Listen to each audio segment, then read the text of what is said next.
Assalamualaikum warahmatullahi wabarakatuh. Salam jumpa lagi untuk rekan-rekan peserta tes SKB CPNS bidang PPOPD ya, yang memilih PPD. Saya ucapkan terima kasih atas pilihannya untuk insya Allah bisa bergabung sama-sama kita, keluarga besar PPOPD seluruh Indonesia. Dan juga salam hormat untuk teman-teman PPOPD seluruh Indonesia.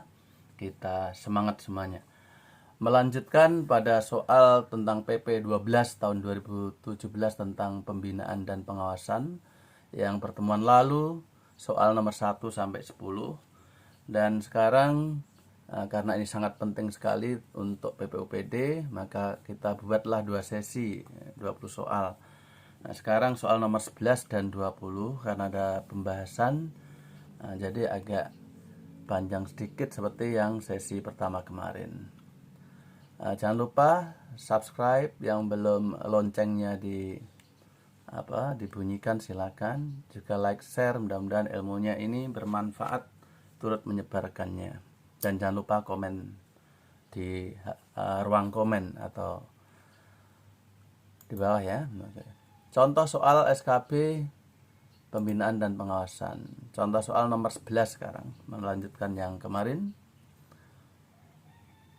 Fokus pembinaan dan pengawasan, fokus pembinaan dan pengawasan penyelenggaraan pemerintahan daerah tahunan disusun berbasis apa? Fokus pembinaan pengawasan penyelenggaraan pemerintahan daerah tahunan disusun berbasis apa? A. Plafon dana dan kinerja. B. Prioritas dan risiko. C. Gangguan dan hambatan. D. Pemantauan dan penilaian. E. Pelaporan dan evaluasi. Ingat, harus ada fokus tentang Binwas, penyelenggaraan pemerintahan daerah tahunan. Jadi tiap tahun itu APIP melaksanakan program pembinaan dan pengawasan. Nah, itu harus fokus karena terlalu banyak yang harus diawasi dan dibina. Maka harus ada fokus. Lah, fokus ini disusun berbasis apa? Plafon dana kinerja kah? Prioritas dan risiko kah? Gangguan hambatan? Pemantauan dan penilaian? Atau pelaporan dan evaluasi? Sudah menentukan? Oke, kita lihat jawaban saudara. Baik, ternyata jawabannya adalah prioritas dan risiko.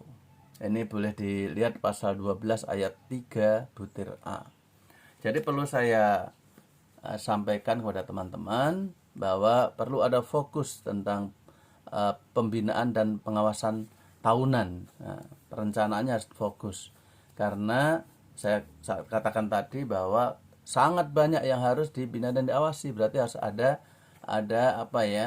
fokus kemana kira-kira. Nah, caranya yaitu harus memetakan risiko. Maka itulah pentingnya perencanaan pengawasan berbasis risiko. Nanti kita akan lihat berdasarkan kriteria ini, maka dari berbagai macam urusan itu atau kegiatan itu, maka ada risiko, yaitu karena mungkin faktor internal maupun eksternal. Nanti akan di SPIP kita sudah bahas ya, SPIP ya, seperti itulah. Maka dari situlah akan ada prioritas pertama, kedua, ketiga, sampai yang kurang prioritas. Maka prioritas inilah, risiko inilah yang menjadi basis atau fokus untuk mengadakan perencanaan pembinaan pengawasan tahunan. Demikian juga di kementerian, tingkat kementerian, risiko nasional, apalagi ada COVID, ada apa yang seperti itu. Makanya ada perubahan peraturan menteri dalam negeri, terutama terkait dengan adanya penanganan pandemi COVID ini, sehingga ada perubahan penganggaran, perencanaan dan sebagainya. Inilah, maka sekali lagi dari kasus tersebut mudah-mudahan mengingatkan kepada kita bahwa pembinaan pengawasan penyelenggaraan pemerintahan daerah tahunan itu disusun perencanaannya berbasis prioritas dan risiko. Mudah-mudahan jelas apa yang saya jelaskan. Nomor 12.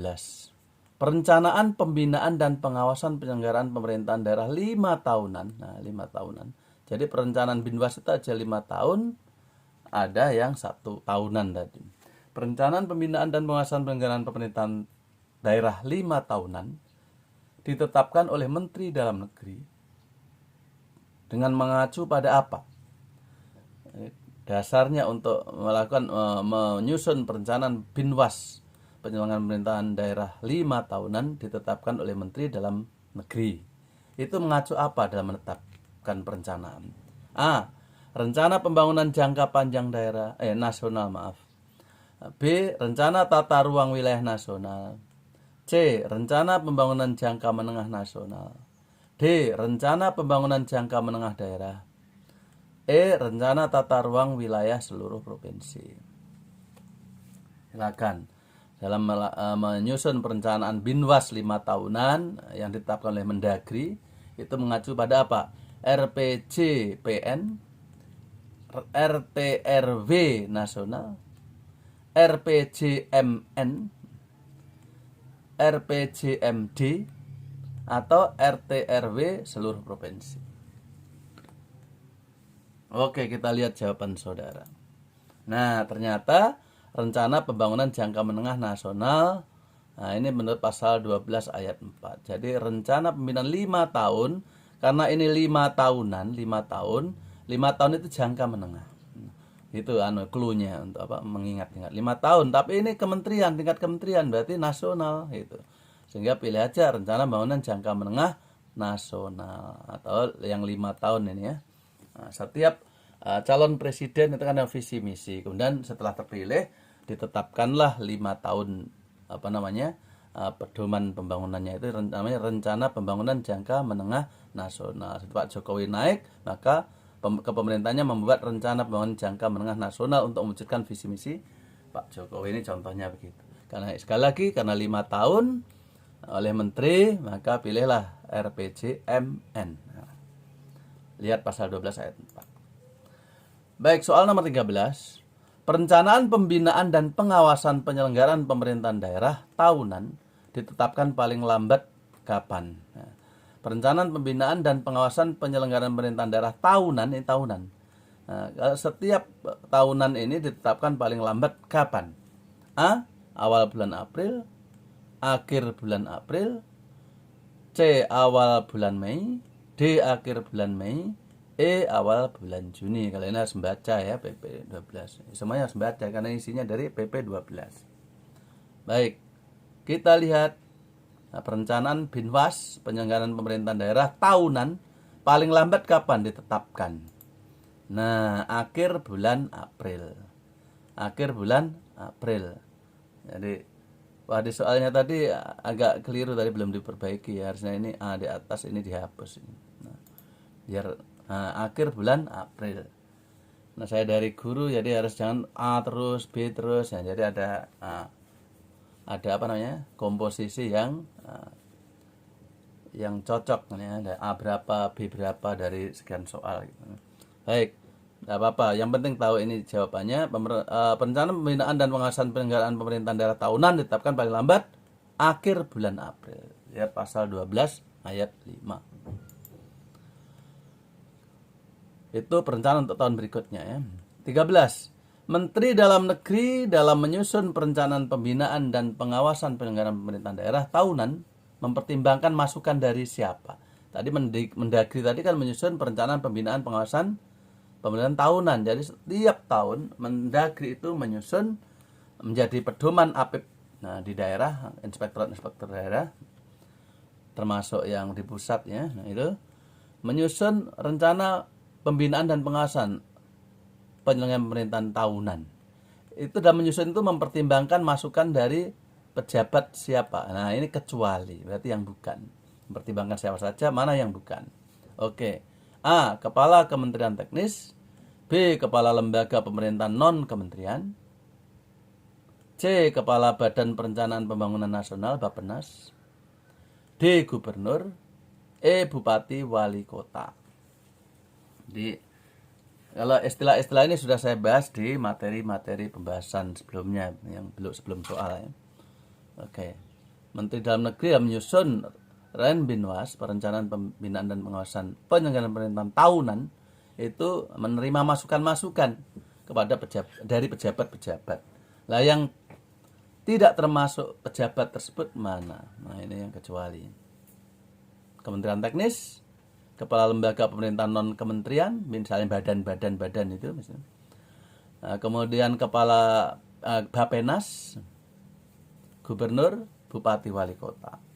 Baik, inilah jawaban Anda. Kita cek, ternyata memperhatikan pejabat berikut ini kecuali kepala Bapenas. Oke, jadi yang harus perhatikan dalam menyusun Renbinwas tahunan itu kepala Kementerian Teknis, Kemendagri, Kemendagri kan umum yang menjadi koordinator. Kementerian Teknis itu ya Kementerian Kesehatan, Pendidikan, dan seterusnya yang teknis-teknis, ya, PUPR, dan seterusnya. Kepala lembaga pemerintahan kementerian yang badan itu. Kemudian gubernur, bupati, wali kota harus didengar semuanya. Harus didengar semuanya. Jadi ini lihat di pasal 12 ayat 5. Jadi yang tidak termasuk itu adalah kepala Bapenas, Badan Perencanaan Pembangunan Nasional. Oke, kita lanjut soal nomor 14. Menurut pasal 14 ayat 2 PP, mohon maaf ada kesalahan sedikit. Kita kembali ke nomor 14 tadi. Menurut pasal 14 ayat 2 PP 12 2017, pemerintah daerah wajib mencantumkan program pembinaan dan pengawasan sesuai dengan kewenangannya. Jadi Pemda itu wajib mencantumkan program pembinaan dan pengawasan sesuai dengan kewenangannya. Di mana mencantumkannya ini? Pasal 14 ayat 2 PP 12. Oke. A. RPJMD. B. Dokumen perencanaan dan penganggaran. C. Dokumen rencana kerja perangkat daerah. D. Kebijakan umum anggaran atau KUA dan PPAS. E. Dokumen rencana kerja anggaran. Nah, jadi mencantumkan program pembinaan dan pengawasan sesuai dengan kewenangannya itu diwajibkan setiap pemerintah daerah dicantumkan di mana? RPJMD, dokumen perencanaan dan penganggaran, dokumen rencana kerja perangkat daerah, kebijakan umum anggaran atau KUA PPAS, dokumen rencana kerja anggaran atau RKA. Kita lihat jawaban Anda. Nah, semua ini benar sebenarnya, semua ini benar, tapi kita harus pilih yang rangkumannya begitu ceritanya. Ya. Betul harus ada di RPJMD karena inspektor kan mengajukan situ, ya, apa-apa di pengawasannya. Dokumen RKPD juga ada, nah, inspektorat apa saja dana-dananya, kegiatan-kegiatannya. KUA PPAS, nah, plafon ini. Nah, kemudian dokumen RKA, apalagi RKA untuk eksekusinya, untuk jadi DPA atau perdanya nanti, perda keuangan daerah. Jadi semuanya ini benar, tapi yang paling benar dokumen perencanaan penganggaran. Karena ini dokumen perencanaan contohnya RPJMD, ya, kemudian Renstra, dan semuanya itu namanya dokumen perencanaan. Kemudian penganggaran berarti yang terkait dengan anggarannya, seperti KUA PPAS, RKA, dan sebagainya itu, termasuk di RKPD. Begitu. Jadi kalau ada yang sebenarnya kok benar semua ya, cari yang rumahnya begitu. Nah, ini bisa dilihat pasal 14 PP 12, pelajari sendiri ya. Jadi di dokumen perencanaan dan penganggaran daerah. Lanjut soal nomor 15. Menurut pasal 16, prinsip-prinsip pengawasan penyelenggaraan urusan pemerintahan daerah dilaksanakan dengan prinsip profesional, independen, objektif, tidak tumpang tindih antar apip, dan berorientasi pada perbaikan dan peringatan dini. Ini prinsip-prinsip Binwas. Prinsip-prinsip pengawasan ya. Pengawasan bukan bin, wasnya. Prinsip-prinsip pengawasan penyelenggaraan urusan pemerintahan daerah. Nah, prinsipnya ini tadi.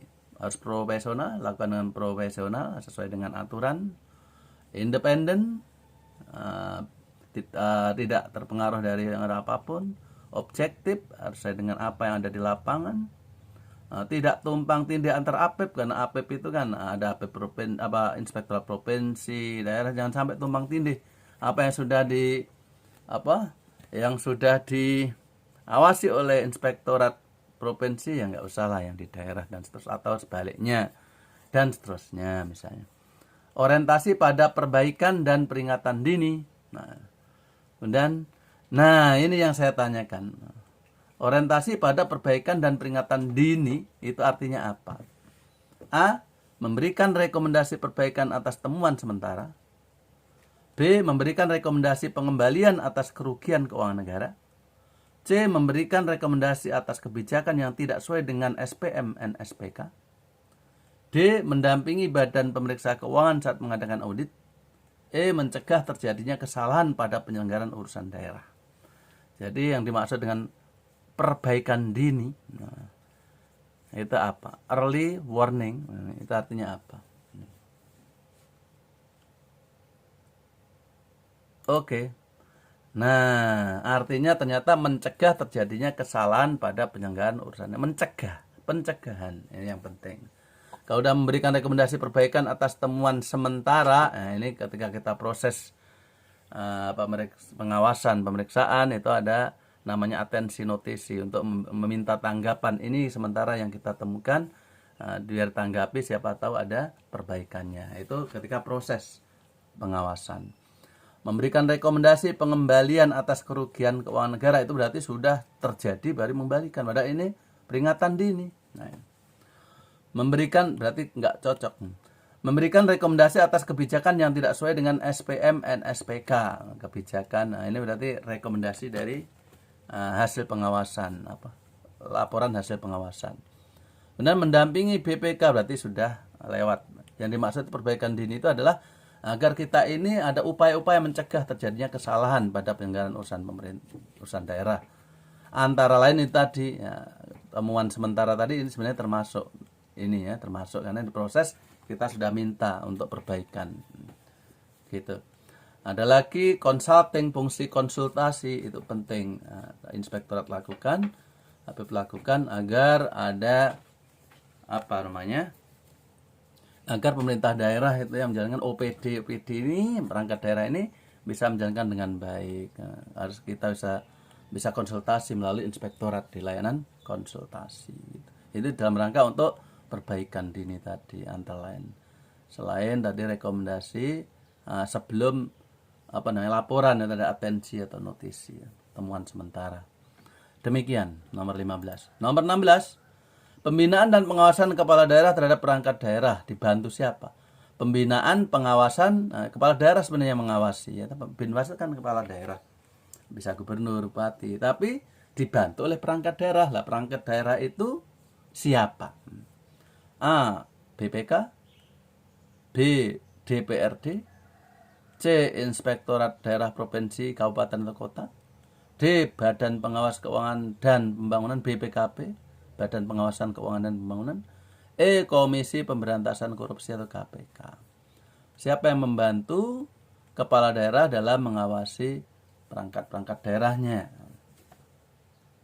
Ini gampang ini. Oke, benar ya. Jadi inspektorat. Nah, kita ini nanti kalau teman-teman masuk menjadi PPWD, masuk inspektorat, ya kita yang bantu kepala daerah untuk mengadakan pembinaan dan pengawasan. Ini pasal 17 ayat 2 ya. Berikutnya soal nomor 17. Sesuai amanat pasal 17 ayat 3 PP nomor 12, pembinaan dan pengawasan kepala daerah terhadap perangkat daerah dalam bentuk apa? Karena ini kecuali berarti pilihan ini yang bukan. Nah, jadi pembinaan pengawasan kepala daerah terhadap perangkat daerah itu bentuknya apa saja? Yang bukan yang mana dari pilihan ini? A. Audit review.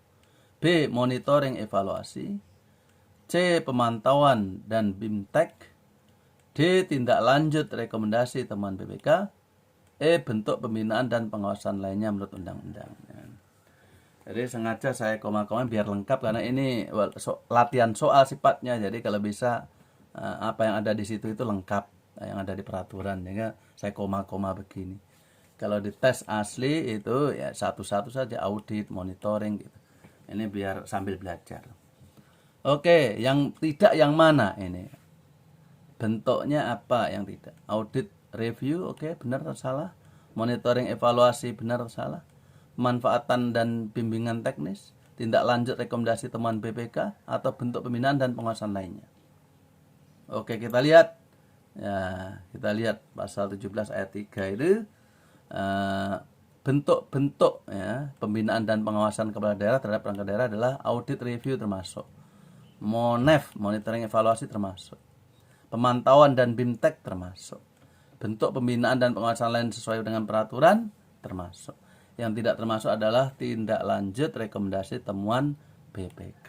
Ini sudah terjadi, bukan ranah kita ya. Temuan BPK itu kita hanya membantu untuk menindaklanjuti saja, tapi bentuk Binwas itu adalah seperti ini ya. Oke, lanjut. Meminta, maaf ya, tadi tindak lanjut rekomendasi termasuk ya, termasuk ini, tapi ini di dalamnya, di dalam daripada evaluasi ya, karena kita sifatnya membantu BPK. Oke, lanjut. 18. Meminta kepada BPK untuk melakukan pemeriksaan lanjutan sesuai dengan ketentuan peraturan perundangan sesuai pasal 20 ayat 3. Nah, meminta kepada BPK untuk melakukan pemeriksaan lanjutan sesuai dengan ketentuan peraturan perundangan menurut pasal 20 ayat 3 PP 12 itu apa?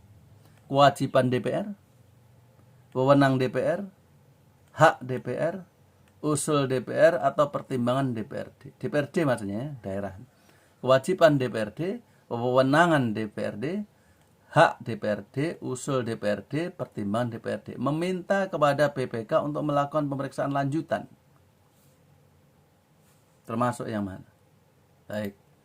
Termasuk hak DPRD dalam pengawasan. Yang lain adalah mendapatkan laporan hasil pemeriksaan BPK, melaksanakan pembahasan terhadap laporan hasil pemeriksaan BPK, meminta klarifikasi atas temuan laporan hasil pemeriksaan BPK, meminta kepada Badan Pemeriksa Keuangan untuk melakukan pemeriksaan lanjutan. Ini yang kita tulis. Nah, karena ada di sini opsinya, maka saya kasih pembahasan, langsung tampilkan pasalnya dan ayatnya. Oke, lanjut. Nomor 19. Dalam menindaklanjuti atas laporan atau pengaduan masyarakat, ini DUMAS, pengaduan masyarakat, terkait dugaan penyimpangan penyelenggaraan urusan pemerintahan, maka APIP berkoordinasi dengan aparat penegak hukum atau APH. Nah, dalam bentuk kegiatan berikut ini yang kecuali, berarti yang bukan yang mana. Jadi bentuk apa tadi? Bentuk koordinasi ya. Maaf. Dalam menindaklanjuti atas laporan dan pengaduan atau pengaduan masyarakat terkait dugaan. Jadi masyarakat itu menduga ada penyimpangan penyelenggaraan urusan pemerintahan, maka dia mengadu kepada inspektorat. Maka APIP yang di inspektorat itu berkoordinasi dengan APH dalam bentuk kegiatan apa koordinasi itu. Apa saja kecuali berarti yang bukan. A. Penyerahan sepenuhnya aduan kepada APH. B. Pemberian informasi. C. Verifikasi. D. Pengumpulan data dan keterangan. E. Pemaparan hasil pemeriksaan atas aduan masyarakat. Mana yang tidak termasuk bentuk koordinasinya?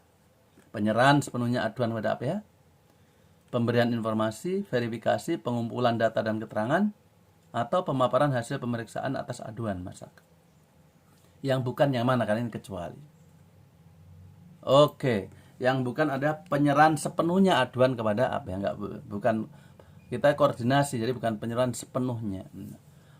Berarti mengalihkan saja. Ini hanya sifatnya saling bantu, koordinasi kalau ada aduan masyarakat. Dari APIP itu memberikan informasi, memberikan verifikasi kalau ditanya juga oleh APH, mungkin kepolisian ya atau penyidik dalam saat penyelidikan atau penyidikan. Terus pengumpulan data dan keterangan. Nah, kita kan mengumpulkan data dari awal, jadi kita bisa kasih datanya, keterangan saksi, keterangan pengadu dan sebagainya, atau yang terkait. Pemaparan hasil pemeriksaan, kalau sudah punya hasil pemeriksaan sementara dari atas aduan, boleh pemeriksaan awal ini ya, itu atas aduan itu bisa dikoordinasikan dengan APH yang diajak kerjasama tadi atau koordinasi. Demikian nomor 19. Sekarang nomor 20 terakhir. Untuk selanjutnya silakan pelajari PP 12 sendiri, karena ini yang penting-penting harus ketahui secara awal oleh calon BPUPD. Mudah-mudahan. Kepala daerah tidak melaksanakan rekomendasi ombudsman. Nah, ini kepala daerah tidak melaksanakan rekomendasi ombudsman. Jadi ombudsman itu badan non kementerian tadi yang diserahkan tugas pemerintah untuk apa? Untuk mengawasi pelaksanaan pelayanan publik. Nah, bagaimana di Dukcapil, bagaimana di kesehatan, ya, bagaimana di perizinan, itu ombudsman ya, termasuk pendidikan. Nah, terutama yang pelayanan langsung pada masyarakat dan pelayanan dasar.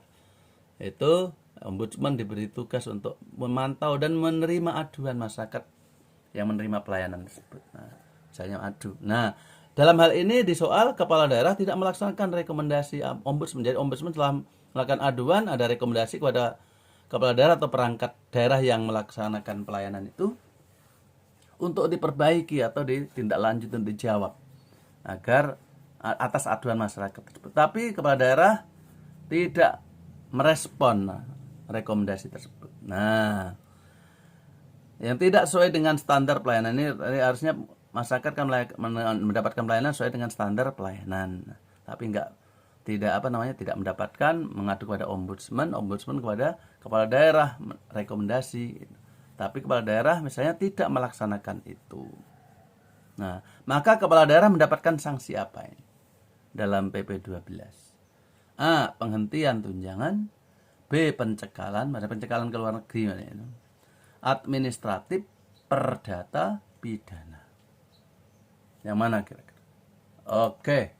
Jadi yang betul administratif. Jadi sanksi administratif itu ini kepada kepala daerah, yaitu teguran tertulis, tidak dibayarkan hak kalau ini yang bertingkat ya. Teguran tertulis tidak digubris, dan tidak dibayarkan hak keuangan selama 3 bulan.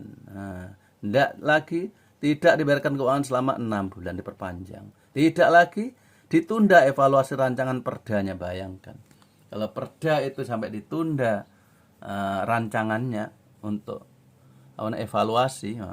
Perda itu penting, perlu untuk evaluasi. Oke, evaluasi dari gubernur selaku, kalau di kabupaten kota itu gubernur selaku wakil pemerintah pusat. Kalau provinsi tidak dievaluasi oleh Menteri Dalam Negeri selaku pemerintah pusat. Itu.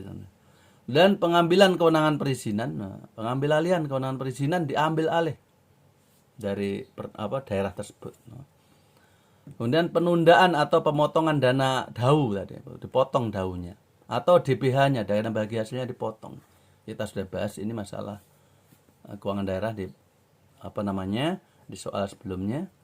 Dan mengikuti program pembinaan. Nah, dari dia di Binsus, pembinaan khusus, pendalaman bidang pemerintahan biar paham bagaimana pelayanan masyarakat. Nah, malu sampai ada pembinaan khusus. Remedial lah kalau ada anak-anak sekolah. Nah. Kemudian pemberhentian sementara selama 3 bulan dan atau dinonaktifkan 3 bulan. Dan terakhir tidak digubris lagi, tetap bandel, tanda bandel itu, maka kepala daerah akan diberhentikan. Nah, seperti itu. Ini ada di PP 12 seperti ini sanksinya. Kurang lebih demikian untuk pembahasan tentang PP 12 2017 tentang pembinaan dan pengawasan.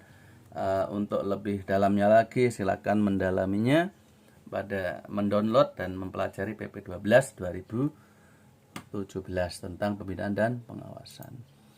Silakan ya. Jadi kita ini tumbuh melalui membaca ya, PPUPD Cross Road Reading. Ini bacalah peraturan perundangan karena inilah semua kriteria itu ada di sini. Setiap ada pelaksanaan pengawasan, maka kondisi harus disandingkan dengan kriteria cocok atau tidak. Berikutnya mudah-mudahan umur panjang, mohon doanya, sehat, ditunggulah Permenpan RB nomor 36 2020 tentang PPUPD yang akan saudara masuki ini. Kita buat soal-soalnya. Selamat berjuang, semoga bermanfaat. Assalamualaikum warahmatullahi wabarakatuh.